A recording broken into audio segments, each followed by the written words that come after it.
Okay, welcome to the weekly seminary on Latin America and events or topics of interest for the center. My name is Chalmers Larose, and I will be presiding the event today. And we welcome today Professor Dennis Ray from the University of Florida, I guess, no? Is Tampa. Tampa, Florida. And we welcome him to our center. And he will be presenting a topic which titled Reconstructing Cuban Immigrant Revolutionary Life through the recovered newspapers of Key West, Tampa, and New York from 1868 to 1900. Professor Ray will be speaking for about, I will say, maybe 45 minutes or longer. I don't know exactly what the arrangement was, but it should be around 30, 45 minutes. And after that, we'll have a block of questions, of commentaries from me, from the people here, and also some questions and answers with regard to that. So we give the floor to Professor Ray to present his ideas and also his findings and his research. And after that, I will intervene to have some comments and some global reflections about that. Professor Ray, you have the floor. Okay, thank you, Professor LaRose. It's a pleasure to be here. I thank the University of Quebec at Montreal, the Institute of International Studies, and the Center for Integration and Globalization Studies as well.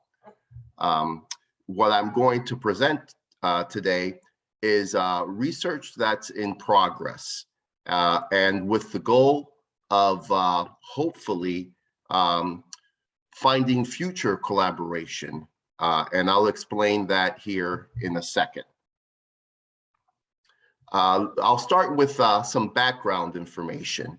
I co-direct a center at the University of Tampa, the Center for Jose Marti Studies affiliate.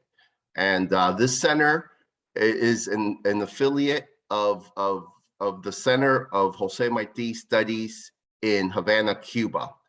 It's the only affiliate that the Center for Jose Marti Studies in Havana has in the United States. It was established in 2016. What basically occurred was starting around 2010, 2011, my colleague and co-director, James Lopez, and I started taking students to Cuba. It was around that time that President Obama allowed for academic short-term travel to Cuba to occur.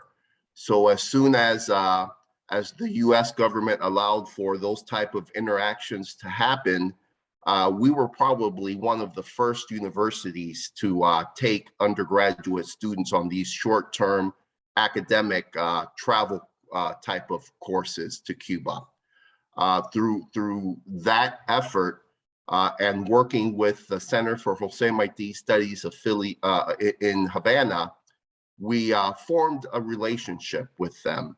And in 2016, we hosted an international conference on Jose Marti in Tampa.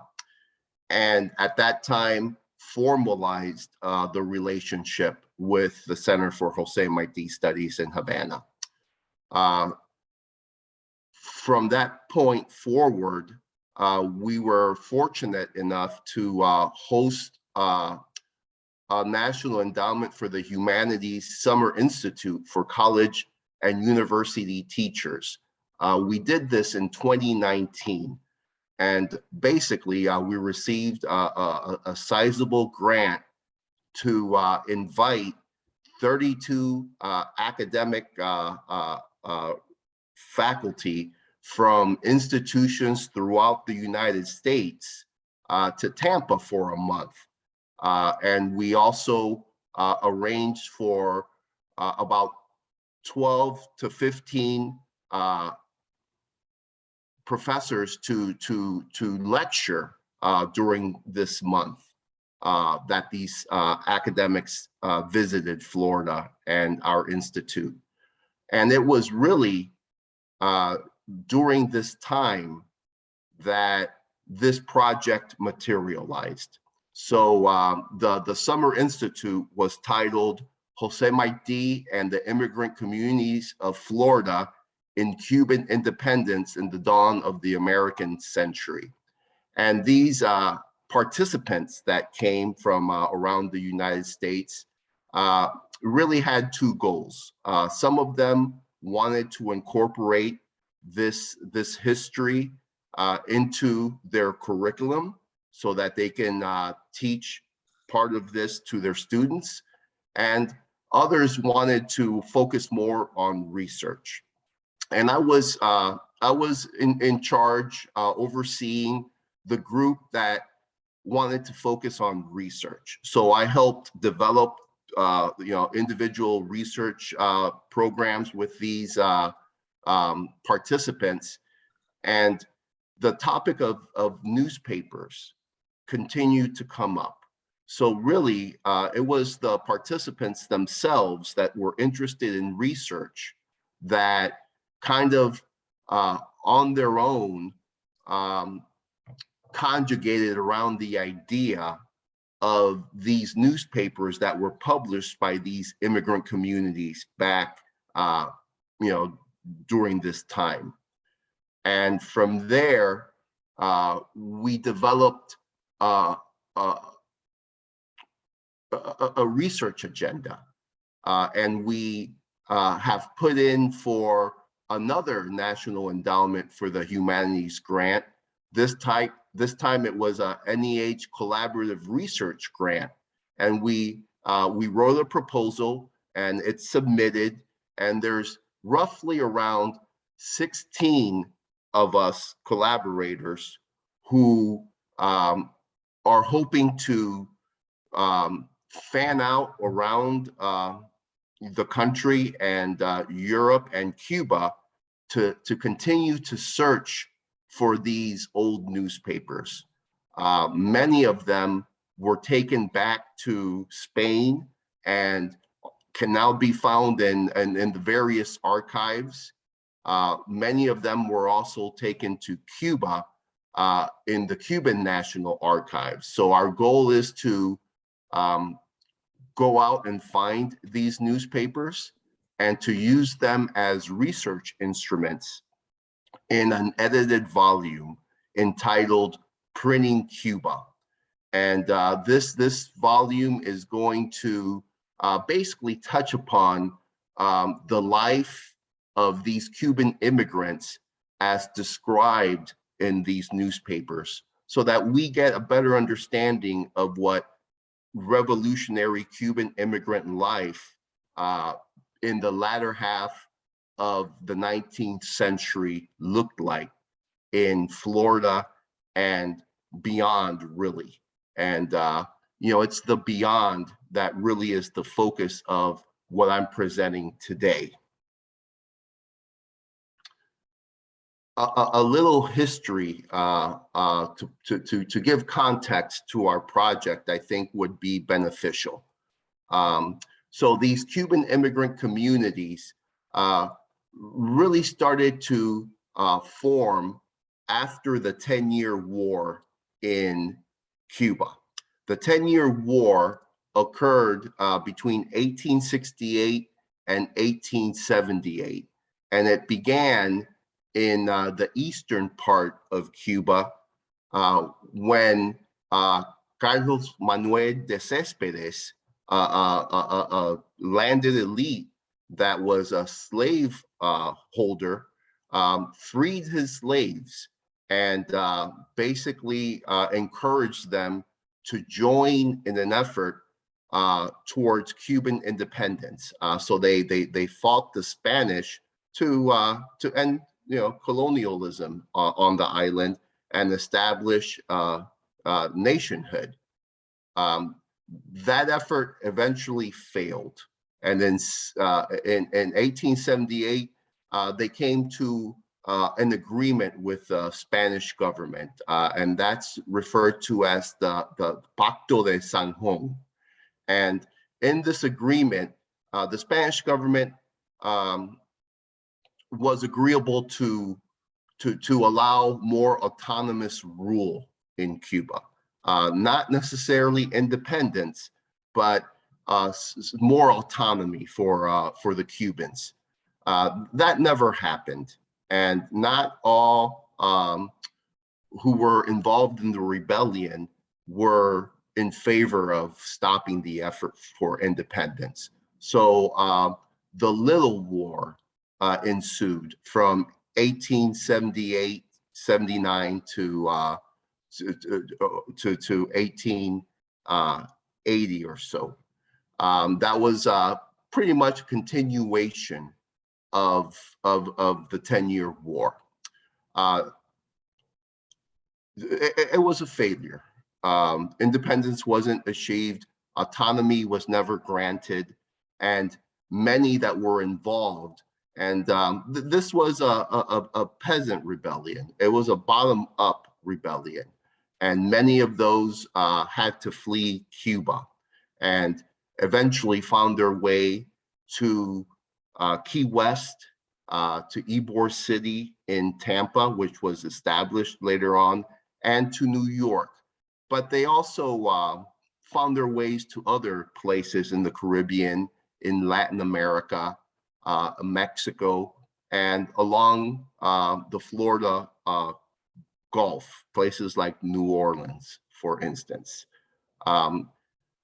Cubans had been coming to the US before 1868. Elites were traveling to New York. As a matter of fact, these elite Cubans who would, establish commerce and send their children to study in the US, had been visiting New York for quite some time. But what we saw after 1868 was really, those that were fleeing the threat of being captured and punished for their involvement in the 10-year war. So they went to Key West and to Ybor City in Tampa because these were the places where the cigar industry had been established here in the US.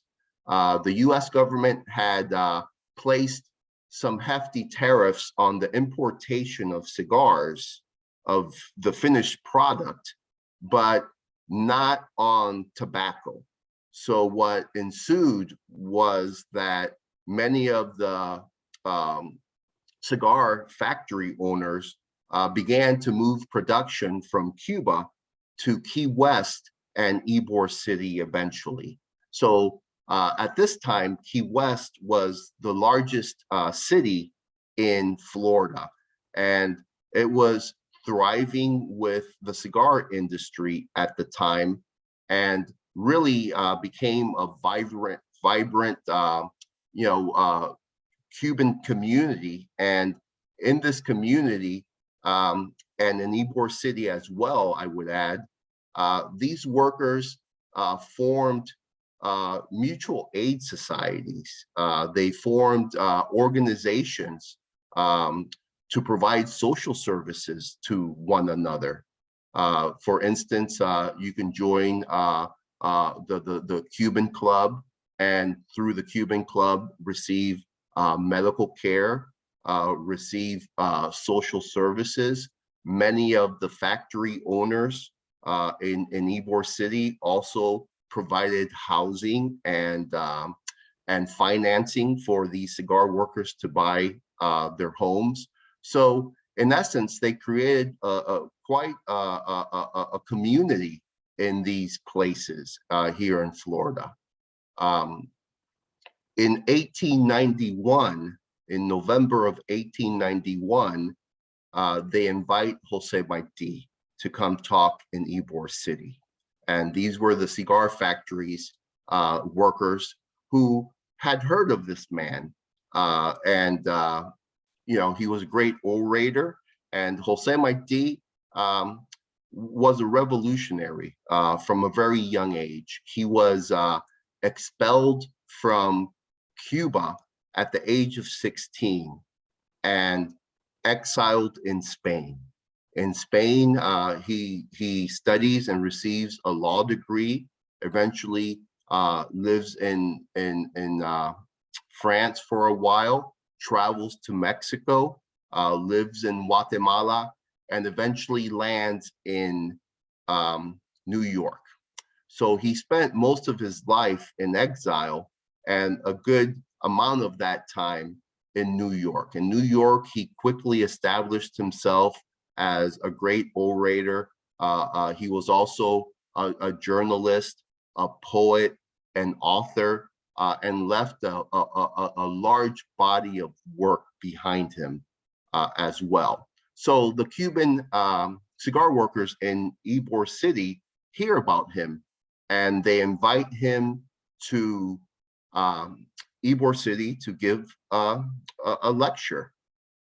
When he arrives, he delivers two very important lectures, and by the end of his trip, he becomes the leader of the revolutionary effort formed by these exile communities.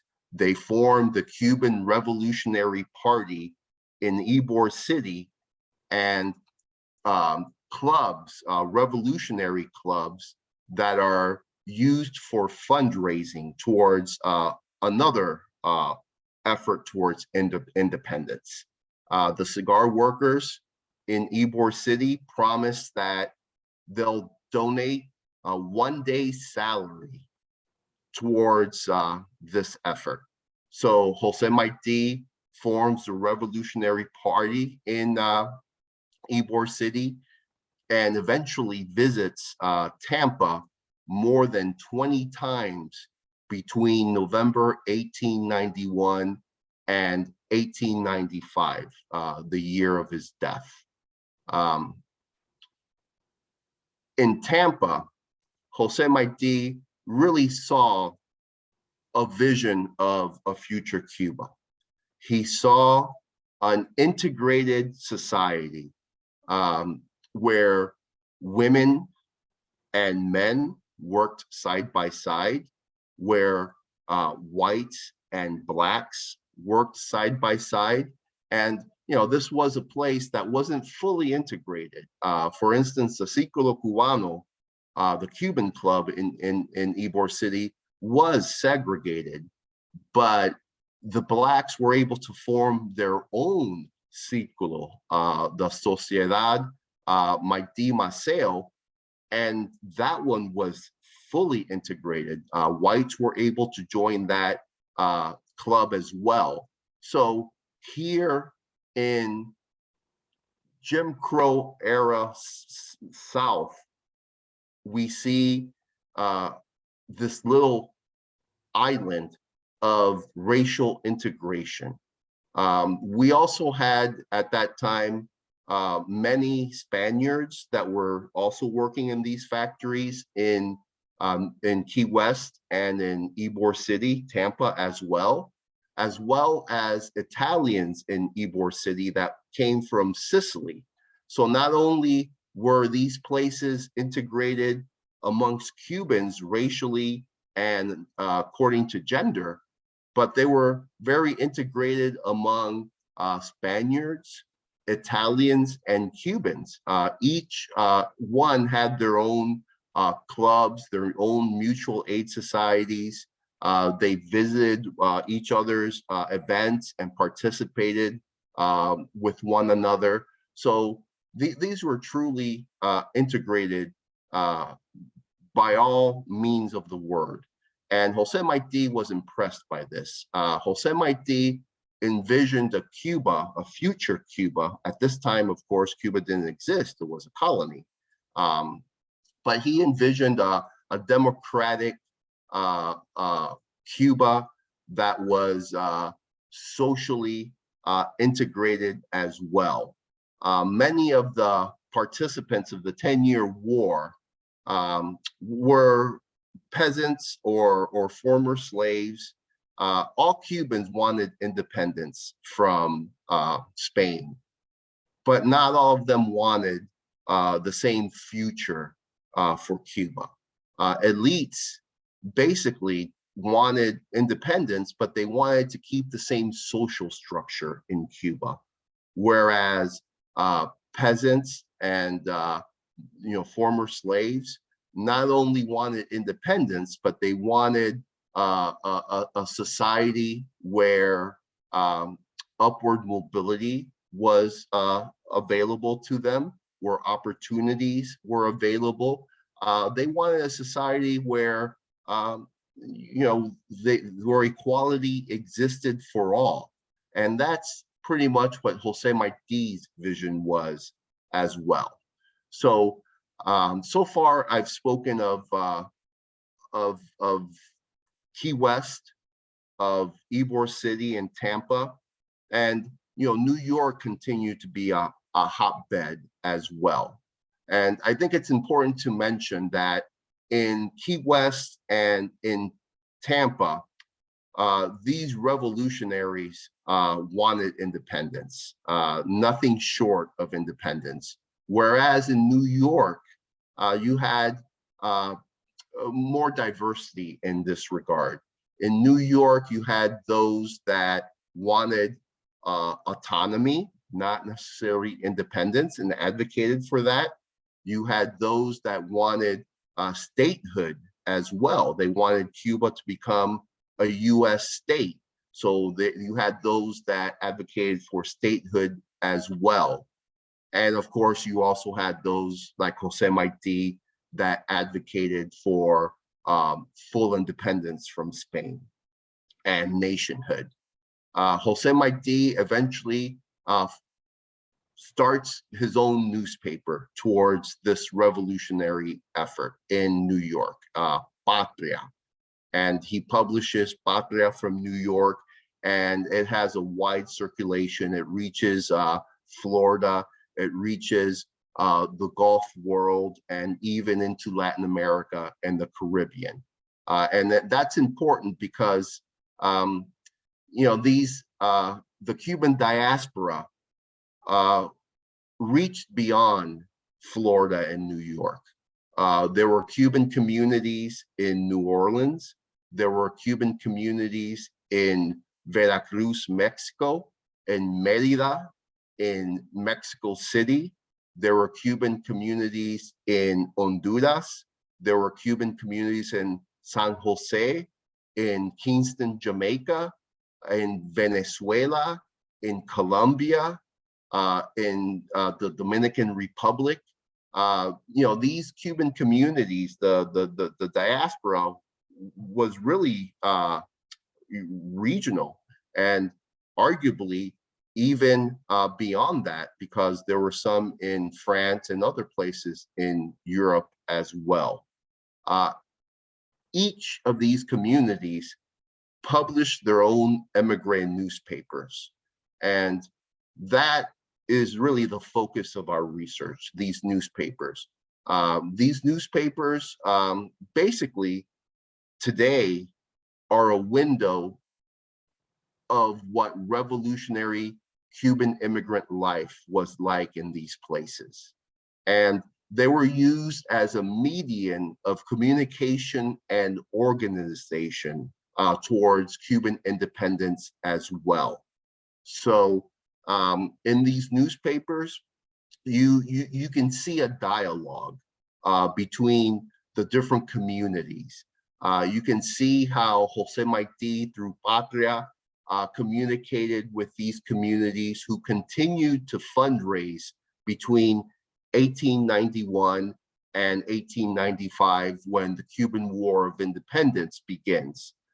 So they're used to share information, to communicate with one another. They enter dialogues, they have debates, they try to influence governmental policies, not only in the US, but in Mexico, in Latin America, and the Caribbean as well. So these newspapers were very important instruments towards the cause of Cuban independence. So we have recovered many of these newspapers. I had mentioned our collaborative research effort earlier on. One of our collaborators, Dr. Jerry Pollo, had written a book about his great-grandfather, Jose Dolores Pollo, who published a diada in Key West during this time, beginning in the 1880s into the 1890s. So he had recovered these newspapers, and we were fortunate enough to be able to render them searchable. So we've created searchable PDFs where you can do word searches, and you can actually use these newspapers as a research tool. So currently, we have converted a total of 602 issues of 42 different newspapers into searchable files. These newspapers span geography. The majority of them are from Key West, but there's also newspapers from Tampa, New York, New Orleans, San Antonio in Texas, Kingston, Havana, and places that we couldn't identify. Since Jerry Pollo has shared these newspapers with us, my co-director and myself have been fortunate enough to receive grant funding to go to Madrid and do some archival work to continue to recover more newspapers. So we now, I believe, have a total of over 70 of these different newspapers, and a total of I would say over 1,000 issues of these 70 different newspapers that we're working towards converting into searchable files. And we were able to find newspapers from Caracas, Venezuela, from Bogota, Colombia, from San Jose, and other areas. Many of these newspapers had never been known of before. Some of these newspapers exist already in the US. The University of Houston has a recovery project that recovers Spanish language newspapers, not just Cuban, but also Mexican from the US-Mexico border. Some of these newspapers can be found in the Library of Congress, in the New York Public Library, and in other places. The issue is that they're scattered. They're scattered around various places in the US, in Cuba, in Spain, and I would argue in Mexico and other places as well. We know that some exist in as far as Amsterdam as well. So our effort is to not only recover and render them searchable, but also to provide one location where researchers can go to and find what they need and not have to look around. So that's one of our goals with this project as well. So let's delve into these newspapers a little bit. And I've put together a couple of examples of what they are and what they have to say. Most of them are 4 pages in length and are dailies that run for months or even years. Some are weekly that can be up to 12 pages in length. So the majority are 4. There were some that we came across that were 8 pages, and others that were up to 12 pages. And perhaps not published on a daily basis, but on a weekly basis. This particular newspaper, Republicano, was published in Key West. And this particular issue is from November 27th, 1869. And I'm just going to take the first paragraph and kind of show you some of the things that they spoke about.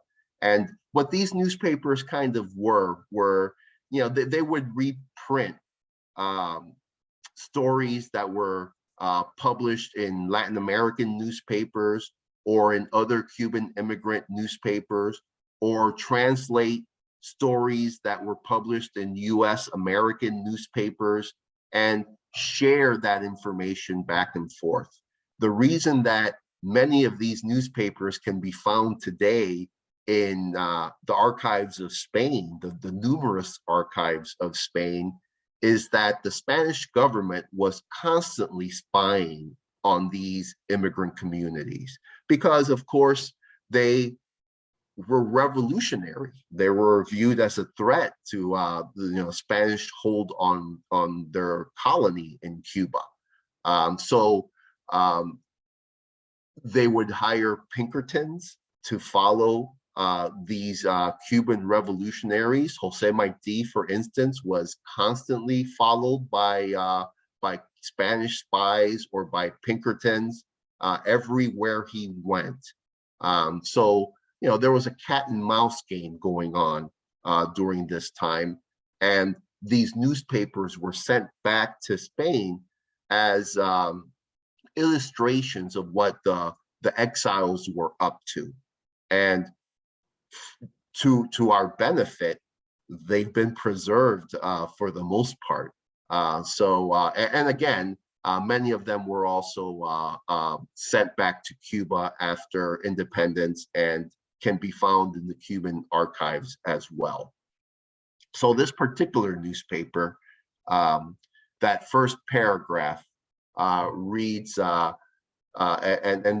this is an untitled article that I'm quoting from. No crea el gobierno de España que los cubanos deseamos que cambie su táctica de guerra.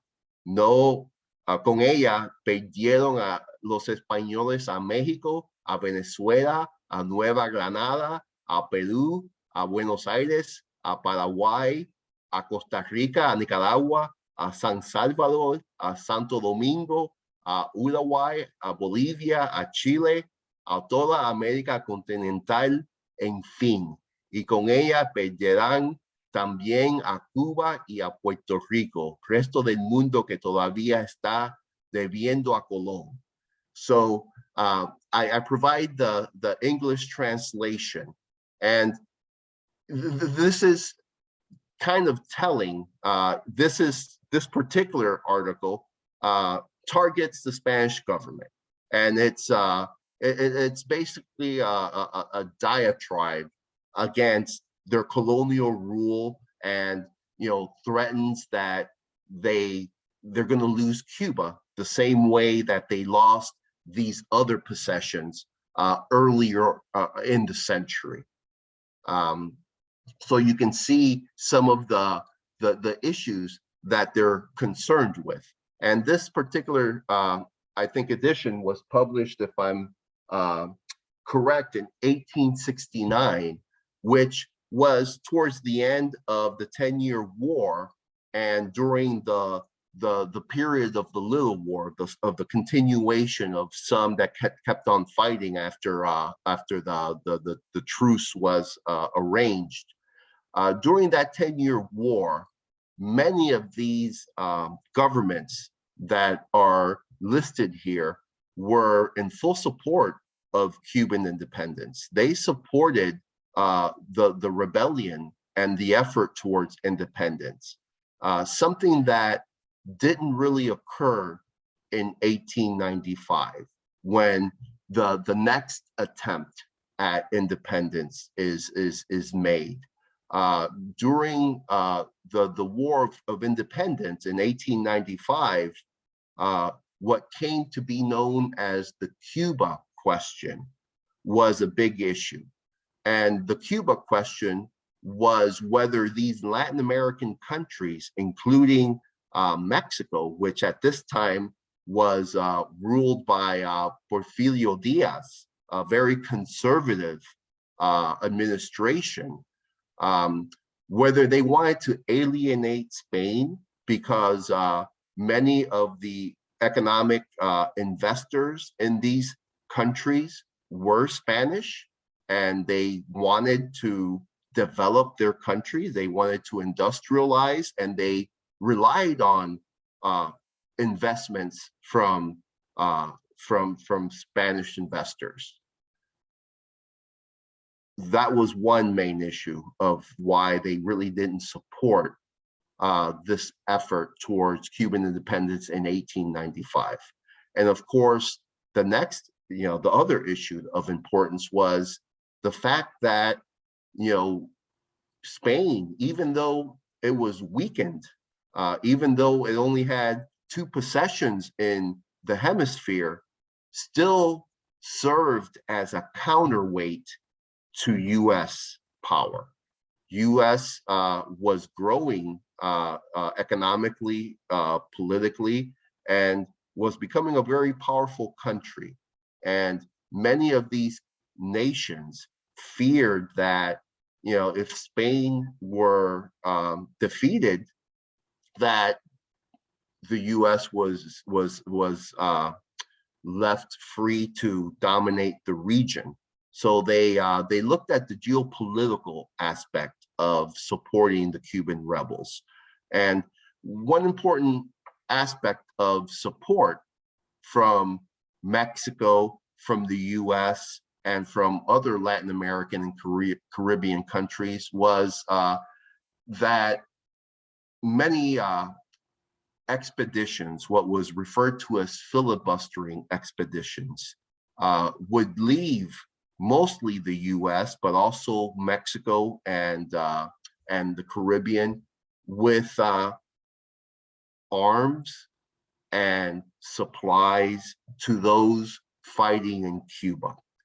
And if the US government, if the Mexican government, if the government of these other countries were to formally recognize the insurgency, then they could freely be able to filibuster, to continue these excursions without any fear of intervention by the US and Mexican governments.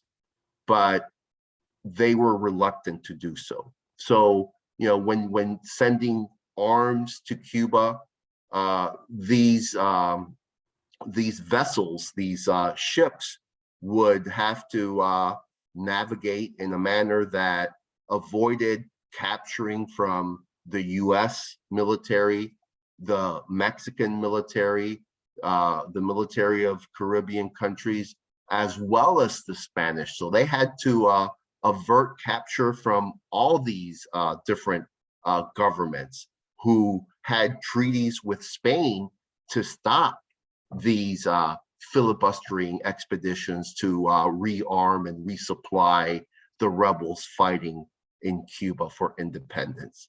So it was significant, and a lot of effort through these newspapers and also diplomatically from Jose Marti and the Cuban Revolutionary Party to meet with heads of state from these countries to try to persuade public opinion in these countries in order to gain support towards their effort. And it's also important to mention that, in many of these places, in Mexico, for instance, liberal newspapers were very supportive of the Cuban cause. These were newspapers that were published by Mexicans in Mexico, but that also served as a mouthpiece towards Cuban insurgency and support as well. So even though the Cuban community in some of these places didn't publish their own newspapers, they did have these outlets in which their opinions and and their positions were allowed to be heard and published as well. Okay, this other example of Cuban newspaper, this one was published in October of 1889, it looks like it says. And this is in Key West. And this one's called Bulletin de Embarque, the Bulletin of Embarkation in English. And if we take that top story on the left-hand side, it reads that el Boletín de la Huelga ha pasado a llamarse Boletín de Embarque, porque ya no tenemos huelga, ni cierre, ni reclamación alguna. Ya no queremos trabajar a ningún precio. Lo único que queremos es marcharnos. En el próximo número se insertará la lista de colecta en los talleres para el sostenimiento del boletín. So, you know, we see a little humor in this story. You know, this used to be a newspaper that called itself the strike bulletin. You know, the bulletin of striking. And we actually have a copy or two of that one in our collection as well. But in this edition, they're calling themselves the Bulletin of Embarkation because they're fed up with it all. They're tired of striking. They're tired of the lockouts. They're tired of not having any other recourse whatsoever towards labor disputes. And they just want to quit. They don't want to work for any wage. But yet, as they advocate, you know, leaving, they're also saying that, you know, next issue will provide a list of how to pay your dues as well. So, you know, many of these newspapers that we find, they're printed by different interests, individuals that have various interests. Amongst these Cuban communities, there were anarchists. Amongst these Cuban communities were labor unions. Among these Cuban community newspapers were revolutionaries. So, you know, not all newspapers catered towards one cause or advocated one position necessarily. They had various interests, multiple different interests, and you see that reflected within these newspapers as well. Okay, the third example that I'm going to show you is El Separatista, and this one was published in New York, and I'm going to also show you I believe the top left article, the smaller, shorter article there. So this one is announcing the arrival of Generals Gomez and Maceo. These were two generals that fought the 10-year war. You know, very highly regarded individuals. Maximo Gomez was actually a Dominican who went to Cuba to lead the insurgency. And Antonio Maceo was a person of color.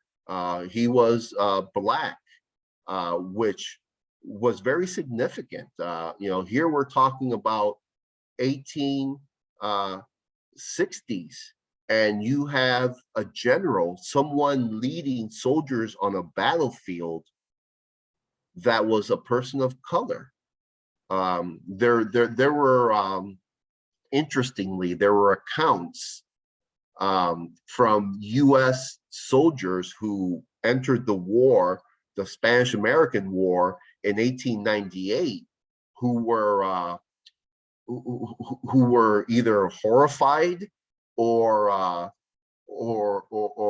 surprised that on the Cuban insurgency side, you had people of color that were ordering whites during the war effort, and they were astonished that, you know, to see that a person of color can serve as a war general. So in this story, they write, en el vapor Lampaces que entró en este puerto el miércoles 1 del corriente procedente de Cayo Hueso, han llegado los invictos caudillos de la Revolución Cubana, generales Máximo Gómez y Antonio Maceo.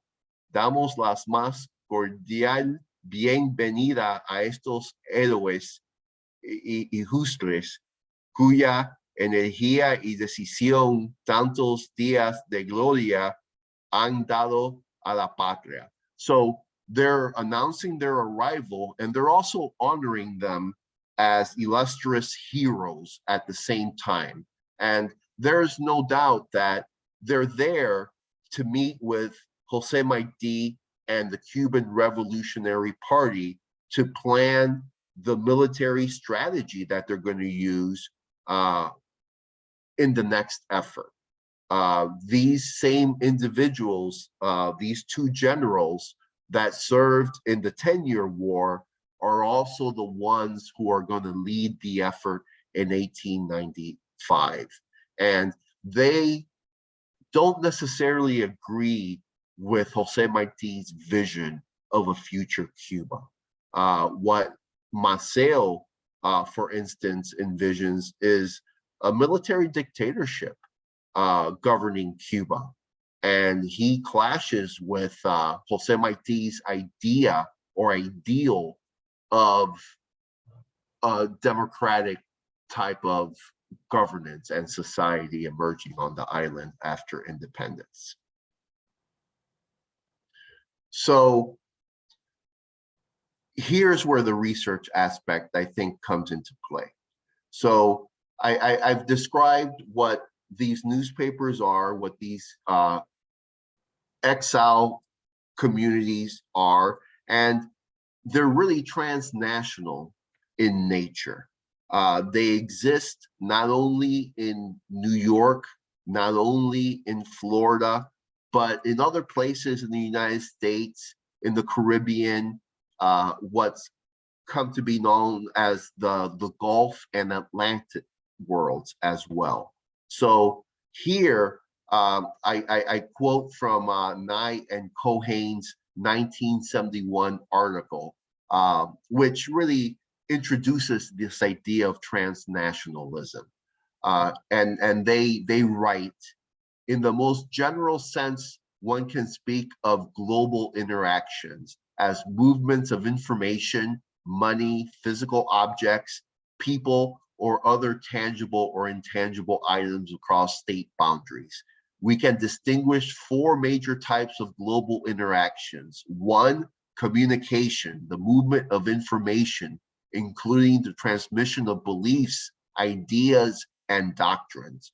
Two, transportation, the movement of physical objects, including war material and personal property, as well as merchandise. Three, finance, the movement of money and instruments of credit. And four, travel, the movement of persons. So here we see kind of the contours of what transnationalism should look like, you know, what it is that it encompasses. Moving on to Keck and Sinkik's work in 1998, they introduced the idea of transnational advocacy networks. Again, reading from their work. Non-state actors gain influence by serving as alternate sources of information. Information flows in advocacy networks provide not only facts, but testimony, stories told by people whose lives have been affected.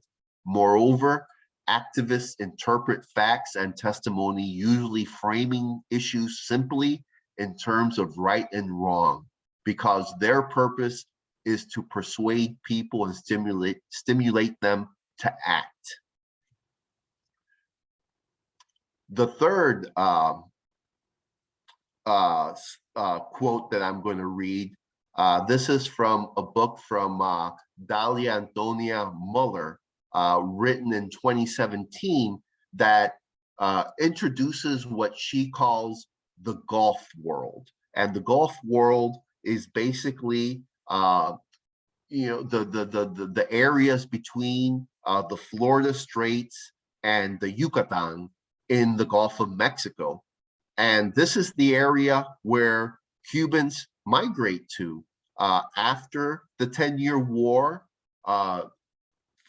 from the 1870s, 80s, and into the 1890s. During the Cuban War of Independence, we saw a huge migration out of Cuba into places like Veracruz and Mérida along this Gulf world. So she writes, from the early 19th century forward, the theater of Cuban independence was not limited to the island of Cuba, but was international in scope. Its condition as an island, together with the strength, reach, and resilience of Spain's 19th century colonial regime, made it critical for Cuban patriots to seek shores near and far from where to plan and plot revolution. Handfuls of exiled conspirators circulating throughout the Gulf, Caribbean, and Atlantic worlds in the early 1800s became thousands of migrants, refugees, and exiled dissidents during the 3 military conflicts that spanned the last 30 years of the 19th century.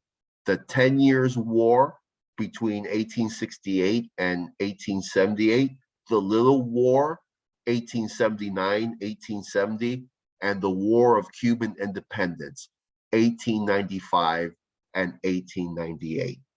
So what I propose in this presentation is that, in essence, this effort towards Cuban independence was really a transnational effort that materialized from beyond Cuba as much as from within Cuba. And really the brainchild and the mastermind of the War of Cuban Independence was Jose Marti, who was operating from New York with the support of Cuban in communities in Florida, in the Gulf world, in the Caribbean, and in the Atlantic world, reaching far into Latin America as well as Europe too. So we can learn more about the Cuban emigre revolutionary communities from this era if we use the lens of transnationalism. And I think we can also learn about transnationalism by also studying these communities. So I think that we can benefit from both of these things if we pursue an agenda, a research agenda focused on transnationalism and the effort towards Cuban independence. And here is where I make a call for collaboration. Our center, which I explained and mentioned earlier, it is based, its focus, its mission, if you will, is to gain a better understanding of these places and these events. And it's a collaborative effort. We focus on collaboration with like-minded scholars who have similar interests. And we invite everyone and anyone who is interested in this type of research, who is interested in conducting archival research and delving into what these newspapers have to show us and to teach us, to join our effort. And I think our next project is going to focus on the transnational the transnational makeup of all these events. And not only do we want to produce research, but we're also interested in a digital humanities focus as well. We would like to digitally map this transnationalism. What clubs existed, who published newspapers, how these newspapers interacted and connected these desperate communities, how filibustering expeditions would leave one port, reach another, or a third or a fourth in its way to Cuba, because it was never direct. It was always averting capture. So they would go from Florida to New Orleans to Mexico and then reach Cuba, or from Florida to the Caribbean and then to Cuba.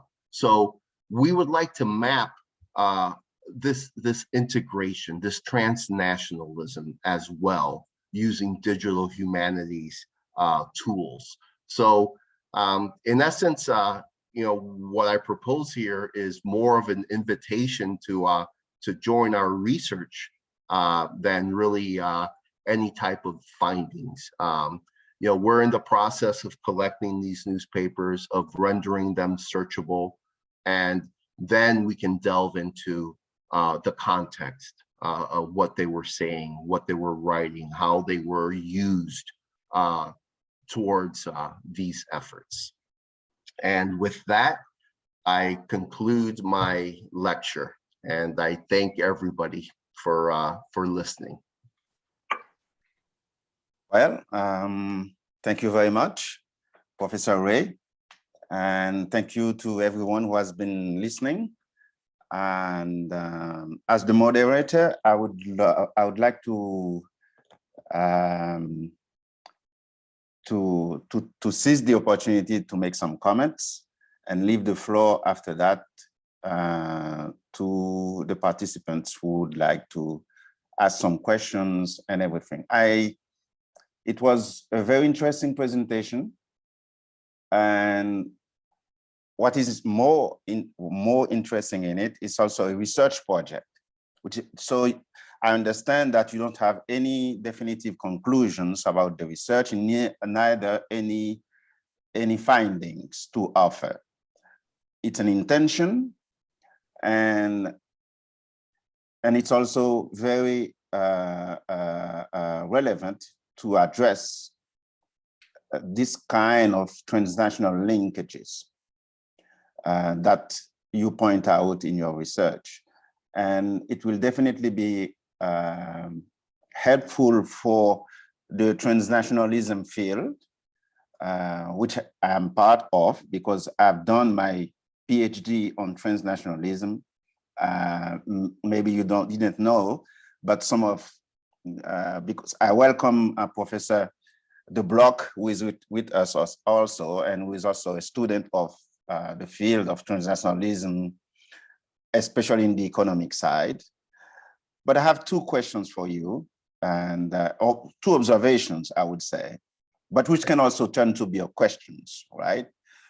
I'm interested and also curious to know whether you will address the issue of national identity construction, because I would like to know whether the experience of transnational Cubans, I mean, those who have lived during the 19th century in Cuba, help constructing Cuban national identity, and what this national identity would have been without these transnational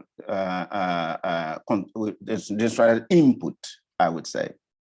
So that's something. I don't know if you will address it in the build up of your research, and I don't know if this will be a point of interest for you, and whether this transnational construction also has changed after revolution. And so that's my first observation.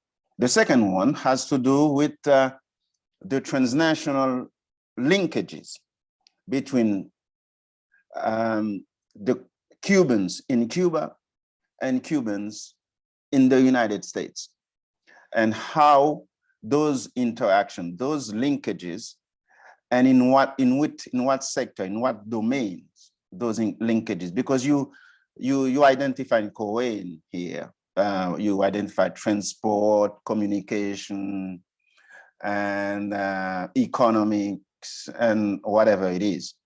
So we would like to know in those linkages between Cubans here and Cubans there, in what domain, in what sectors those linkages happened, and whether they have been determinant and relevant to the Cuban Revolution itself, how those linkages help propel this revolution and organize it in terms of to become really a political project. So these are my two observations, and I don't know, also there was Professor Barreto also who left a question for you, and I don't know exactly if you want to address what my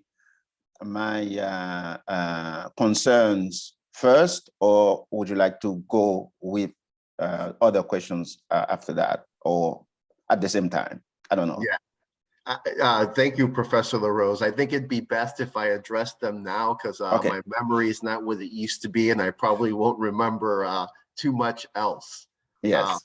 So I thank you for your observation. I think what you say is extremely important, as far as Cuban identity and nationhood.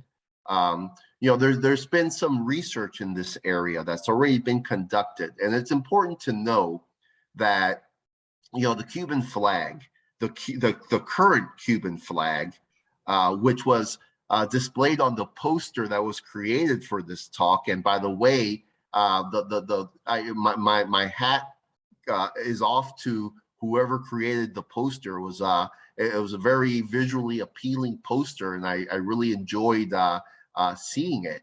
But that Cuban flag was actually created in the United States. That Cuban flag was flown during one of the filibustering expeditions even before the 10-year war. So the symbol of Cuban nationhood, the Cuban flag, was actually produced in the US. And an argument can be made that Cuban identity, that Cuban nationhood, that Cuban ethos was also created and produced in these Cuban immigrant communities as well. So, what it means to be Cuban is a US product. That was determined in these locales, that was determined by these immigrants, and in the way that they lived their lives, in the mutual aid societies that they created, in their incorporation of American ideals like democracy, like equality, that helped formed their understanding of themselves. They took what they liked about about U.S. society and incorporated it in their vision of what it meant to be Cuban. So I mentioned Jose Marti's ideal of his vision of Cuba, a democratic Cuba that is socially integrated, where everybody has opportunity regardless of gender, of race, etc.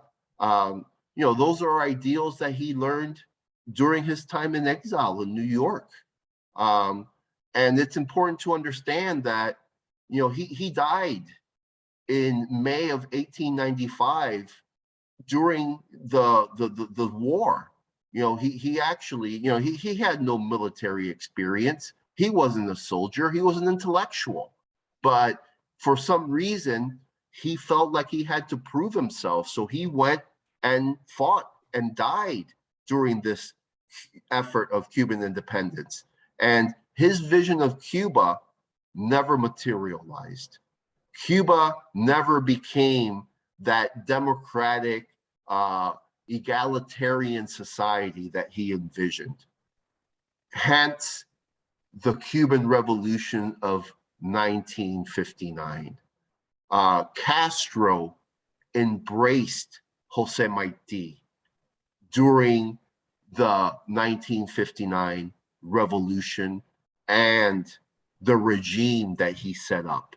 If you go to Cuba today, you'll see various statues of Marti.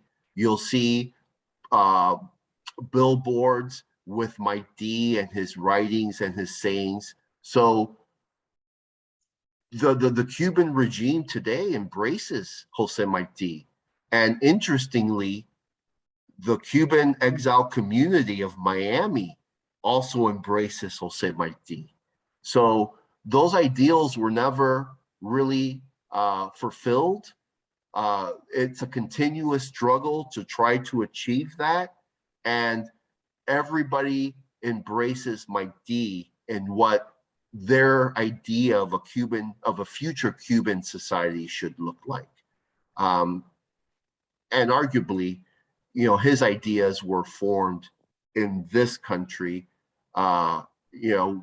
within these communities as much as anywhere else. So there's truth in your observation. And I think in answering your first question, I kind of touch upon the second question. Today we see a dichotomy. We see a divergence between the regime in Cuba and the exile community, but they're both embracing different aspects, that suits their goals, that suits their interest from Jose Marti and these communities and the ideals that were formed back then. So it's still very relevant today in the connections. And what we see in Cuba today, after the 1959 revolution, is we still see that migration back and forth. We still see Cubans leaving the island, looking for political and economic opportunity, but we also see them going back and investing in Cuba, constantly staying connected with the motherland and the relatives that remained behind. I myself have a father that lives in Cuba that never left. I left in 1964. I go back, I remain in contact. So that connection still exists, not only for me, but for almost the majority of Cuban exiles in the US and in other countries as well. Perfect. I would like to tell everyone, en fait, si vous avez des questions à poser au professeur Ray, vous pouvez le faire. Il suffit de lever la main et puis je vous donnerai la parole. Vous pouvez poser la question en français ou en anglais, il n'y a aucun problème. L'important, c'est de pouvoir échanger sur cette thématique si intéressante et si importante pour le centre. So, there was a question left by Professor Edison Barreto, and I would like to read it for you if you'd like to give your opinions or your ideas about it. He said that, I know that the research ends in 1900. However, do you have information on how the perspective in these newspapers changed or not after independence, and what the influence would have been on the Cuban Revolution 5 decades after the independence? And yes, I would like to add to this question whether those debates within the Cuban communities in the United States, I understand there was pro-Spanish immigrants. There was also a project for the island to be pro-American, and also there was a revolutionary project, which was, I mean, to cut the links between Cuba and the imperialism, the imperialist states. So whether those projects continue to be the debate of the day today within the Cuban transnationalists now and today in the United States? Yeah, a great question. And, you know, I'll start by saying that, you know, many of these newspapers that we're focused on, that we've recovered, that we search for, they stopped existing after 1898, after the Cuban War of Independence, the Spanish-American War, call it what you will.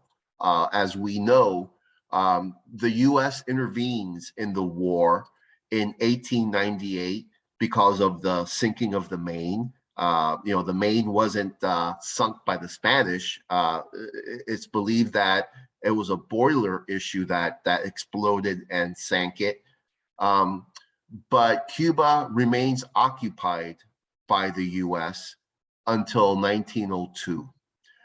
In 1902, the US government affords Cuba its independence, but under a condition. It must incorporate the Platt Amendment. And the Platt Amendment basically gives the US the right to intervene militarily in Cuban affairs whenever it deems it's in its interest to do so. It also prohibits Cuba from engaging in any foreign policy without the consent of the US. And of course, it also allows the US to have a naval base in Cuba. So even after 1902, where the US allows Cuba to self-govern itself, Cuba's not independent. Cuba is still very much controlled politically and economically, arguably, by the US. This arrangement ends in 1934. And in 1934, one can make an argument that Cuba has now become independent, but not democratic. Even though Cuba had elections, Cuba never materialized as the democracy that Jose Marti envisioned. It was never a a racial democracy. It was never a place where opportunity was afforded to everybody. It was still very much a top-down type of society. And that was, in essence, what brought about the Cuban Revolution of 1959. Many see Castro's revolution as a continuation of Jose Marti's effort towards a different society in Cuba, towards a more democratic society, even though, you know, we learned shortly after the 1959 revolution that, you know, it's everything but Marti's ideal. So what we see beginning in the 1960s is more revolutionary efforts, this time out of Miami, towards Cuban independence, towards you know, removing Castro from power. You know, we all know about the Bay of Pigs, for instance. You know, these revolutionaries that were trained in Guatemala and then taken to Nicaragua as a staging point to attack Cuba. You know, this effort continued. It was, you can draw parallels between the communities and the revolutionary efforts from the period that I'm interested in and the one from the post-Fidel Castro era as well. So in essence, nothing's really changed. You know, there are still those in the US, in Miami, the Cuban immigrant communities that are still defiant and are still wanting to bring about revolutionary change in Cuba. And those economic and political connections that existed in the 1800s arguably still exist today.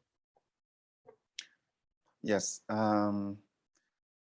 Yes, my question was what? Yeah, there is Tanya who would like to ask you a question.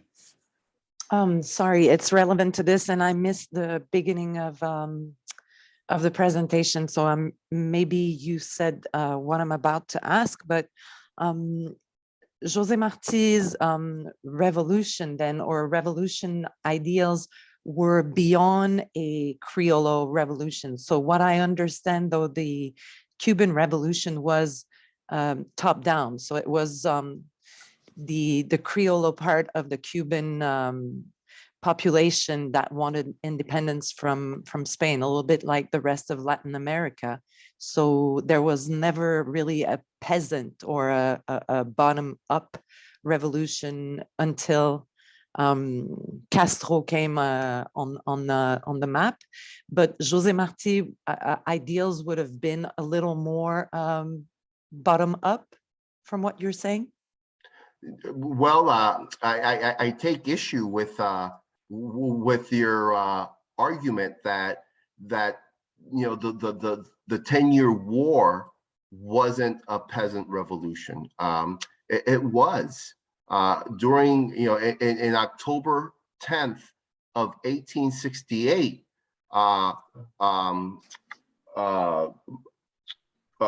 Carlos Manuel de Céspedes freed his slaves in Santiago de Cuba and encouraged them to go fight for their freedom. So the 10-year war, which started in 1868 on that October day, was indeed a peasant revolution. And those mambises, those that were fighting with machetes in 1868, you know, throughout the decade, they were fighting for freedom. They were fighting anti-slavery. They were fighting to change society. So it was a bottom-up revolution. And because of that, they lost the support of elites, of Cuban elites, who wanted to unshackle themselves from Spain, that wanted to remove colonialism, but had no desire whatsoever to transform society. And many have argued that the 10-year war failed because these different ideals weren't able to converge.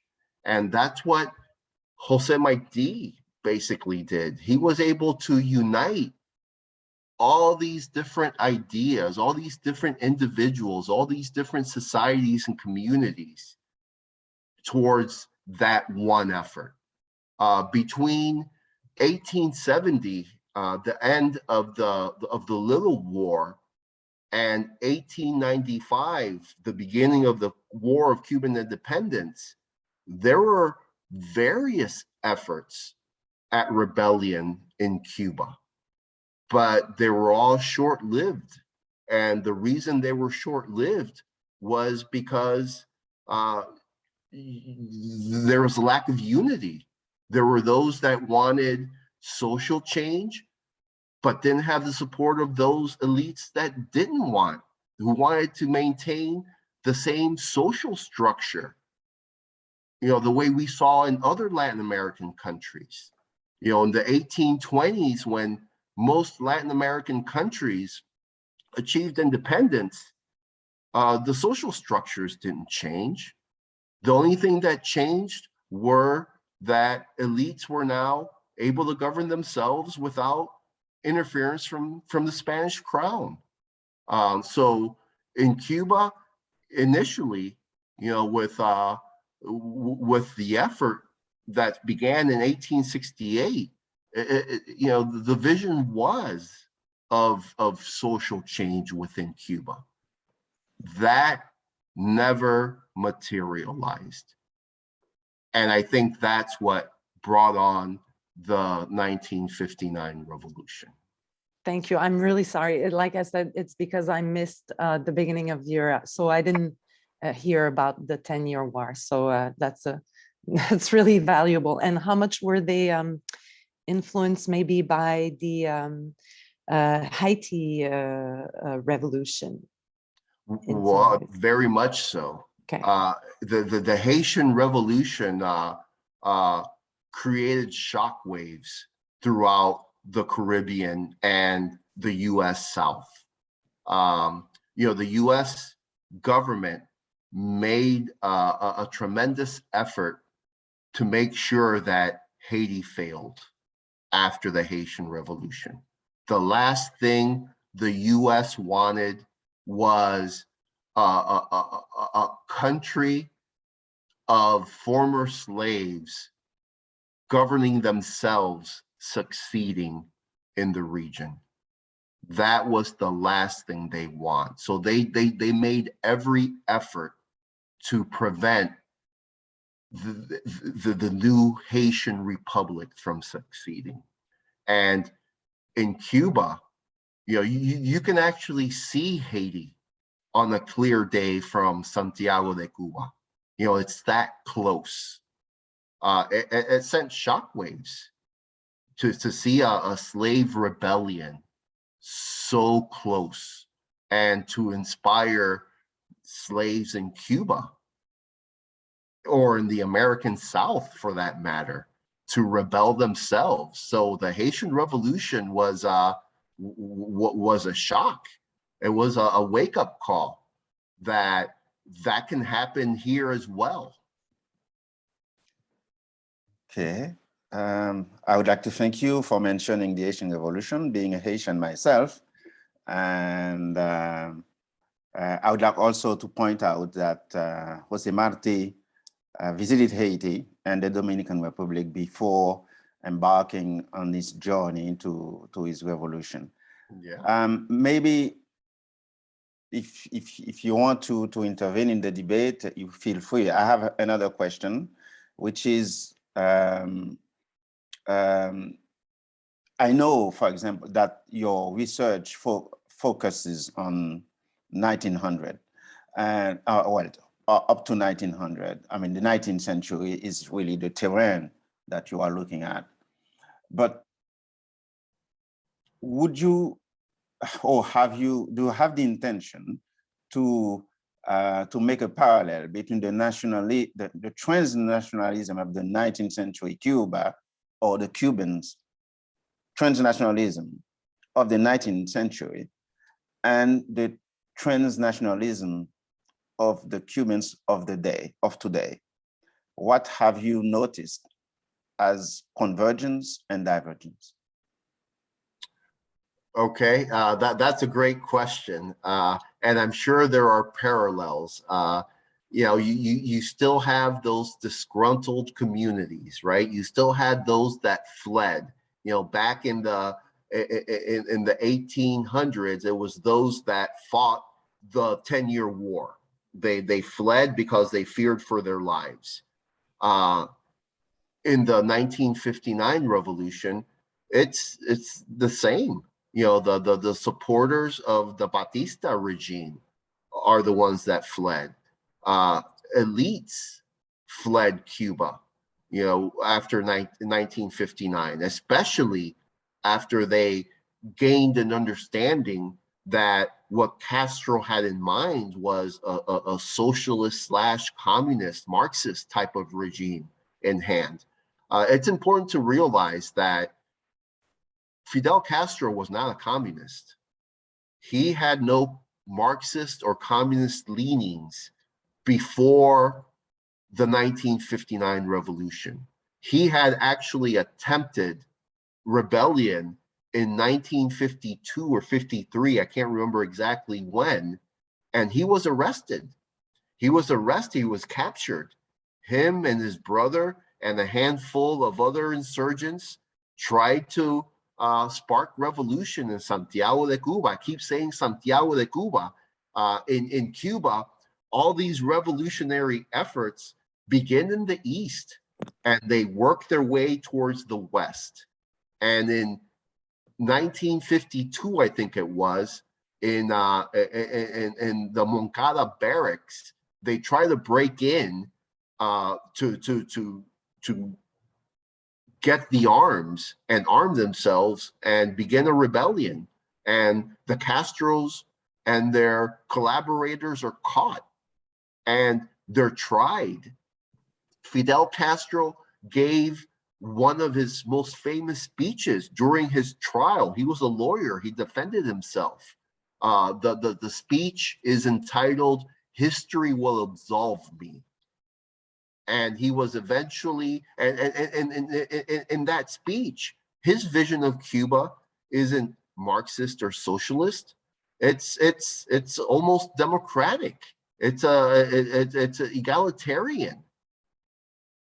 He's exiled. He goes to Mexico. He organizes. He comes back in Granma, his yacht, his broken down yacht, and they're waiting for him. He and a handful of others escaped to the mountains, and that's where they gained support. Castro's revolution was also a peasant revolution, but he was not a Marxist. That didn't occur till after the revolution, when he decided to break away from the US and to side himself with the Soviet Union. And I honestly believe that, you know, that wasn't ideological. You know, that he didn't align himself with the Soviet Union for ideological reasons. He developed the ideology afterward. The reason he did so was to counter, to balance against the US. Yes, well, more questions from the participants. If you have any questions, it's you can ask or comments or observations, because, as you know, it's a research project, which is excellent. And we hope that you come back here to give us an update about your findings and how this research is being evolved. and what are the difficulties, etc. What we hope, and in fact, what I hope, is that the archives will reveal, will make some more revelations about the nature of the transnational linkages that existed prior to during the 19th century, and also that you can build a proposal and also an argument that makes the case for transnational actors in distant revolution, meaning that the transnationalism that we are witnessing today might be different from those of the 19th century, but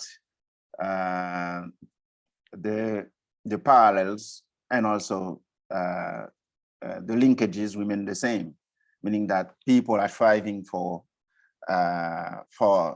alliances, for allies, and for input from other countries in order to build a national identity.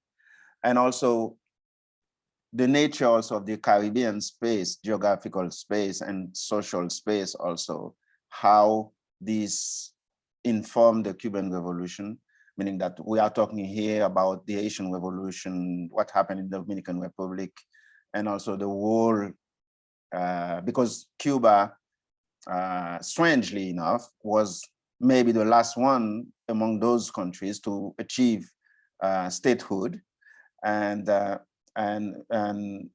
now it's a leading figure in the Caribbean as the preeminent actor in spreading emancipation and so on. So it's an interesting not contradiction but evolution in terms of how a community in the United States striving for emancipation link itself to the homeland and build a nation. What I would say, build a state, and this state is now leading the emancipation movement around the world. So it's something that may be interesting to focus on. Yeah, that's very astute, Professor LaRose. That what you say is true. Cuba did lead the decolonization effort in the 60s and the 70s. Sending soldiers to Angola, sending soldiers to other places in Africa. Fighting imperialism, if you will.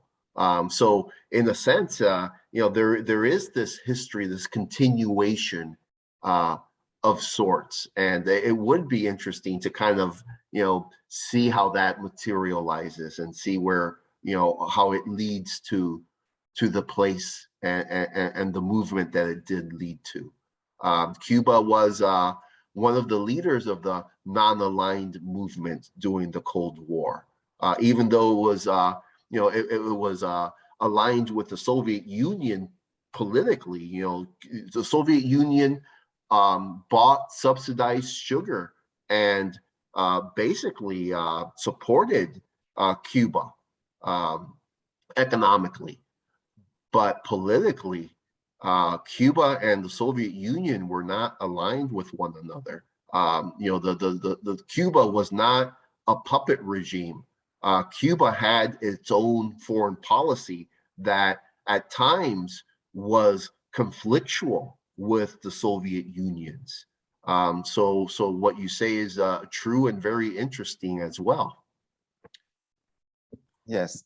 So thank you very much. I will leave the last words to you to conclude and also to have an appreciation of the day. Okay, thank you. And I'm happy that Michelle asked me to give this talk, and I've known Michelle and, have been affiliated with the CM for several years now. And I think it would be remiss of me to not mention that, since I started our own center in 2016, I try to emulate what the CM does. Many of the ideas that I have about directing a research center were ideas that I learned towards, through my interactions with the CM.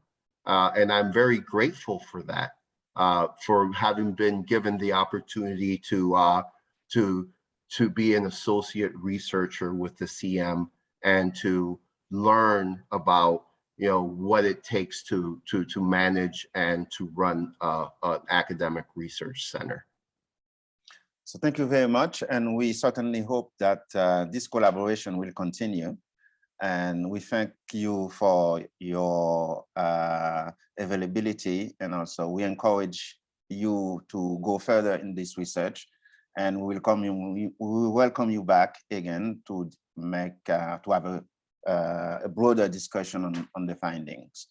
And the center will always welcome you here, and also our participants also will be there to exchange about all those things.